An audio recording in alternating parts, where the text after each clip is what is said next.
Bismillahirrahmanirrahim. Assalamualaikum warahmatullahi wabarakatuh. Perkenalkan, nama saya Ahmad Ridal Farisi, NPM 2206020049. Saya dari kelas reguler pagi A Banjarmasin, Prodi Teknik Sipil Angkatan 22. Izinkan saya di sini memaparkan presentasi tugas video mata kuliah Matematika Teknik 2 oleh Bapak Insinyur Adi Surya STMT dengan berjudul Fungsi Gamma dan Beta. Dalam pembuatan PPT ini saya tidak sendiri. Saya ditemani oleh beberapa teman kelompok saya, yaitu ada Ahmad Farukan dan juga ada Galang Eka Fahrijal. Sebelumnya apa sih itu gamma dan beta? Nah, biasanya gamma bisa disimbolkan seperti logo seperti ini, yang mana ini adalah huruf ketiga dari abjad Yunani. Dan fungsi beta bisa disimbolkan seperti ini, seperti B ya, yang mana ini adalah huruf kedua dari abjad Yunani. Dan pada dasarnya dapat didefinisikan pada bilangan real dan bilangan kompleks dengan beberapa syarat tertentu. Sifat-sifat dasar dan fungsi gamma dan fungsi beta pada bilangan real akan sangat membantu di dalam mengkaji sifat-sifat fungsi gamma dan fungsi beta yang didefinisikan pada bilangan kompleks. Nah, fungsi gamma merupakan perluasan dari fungsi faktorial. Fungsi ini sering dijumpai dalam permasalahan peluang dalam statistika. Ini ada definisi fungsi gamma, yaitu fungsi gamma dapat didefinisikan sebagai gamma dalam kurung n sama dengan integralnya dari 0 sampai tidak terhingga x pangkat n kurang 1 min x dx sama dengan lim b sampai tidak terhingga integralnya 0 sampai b x pangkat n kurang 1 min x dx, yang mana konvergen untuk n lebih dari 0.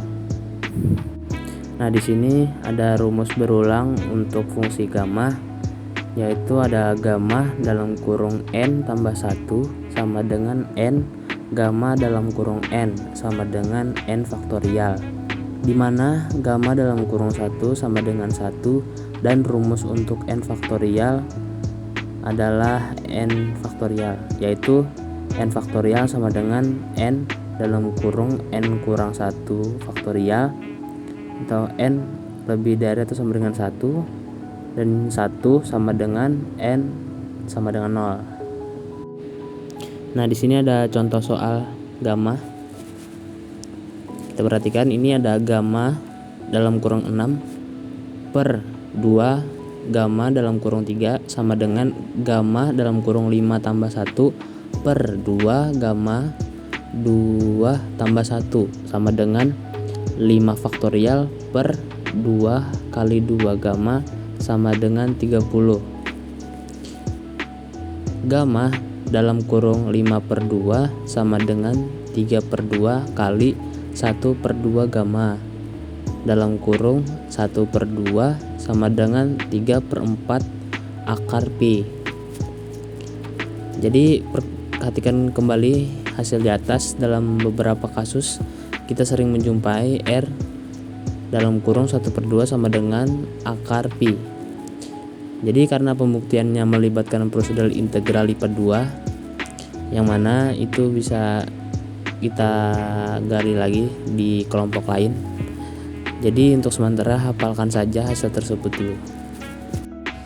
Oke, lanjut. Di sini ada fungsi beta. Fungsi beta disebut juga integral Euler jenis pertama dan terikat erat dengan fungsi gamma. Adapun fungsi beta didefinisikan sebagai berikut, yaitu ada beta dalam kurung m, n sama dengan integralnya 0 sampai 1 x pangkat m kurang 1 dalam kurung 1 kurang x pangkat n min 1 dx, yang mana konvergen untuk m lebih dari 0 dan n lebih dari 0.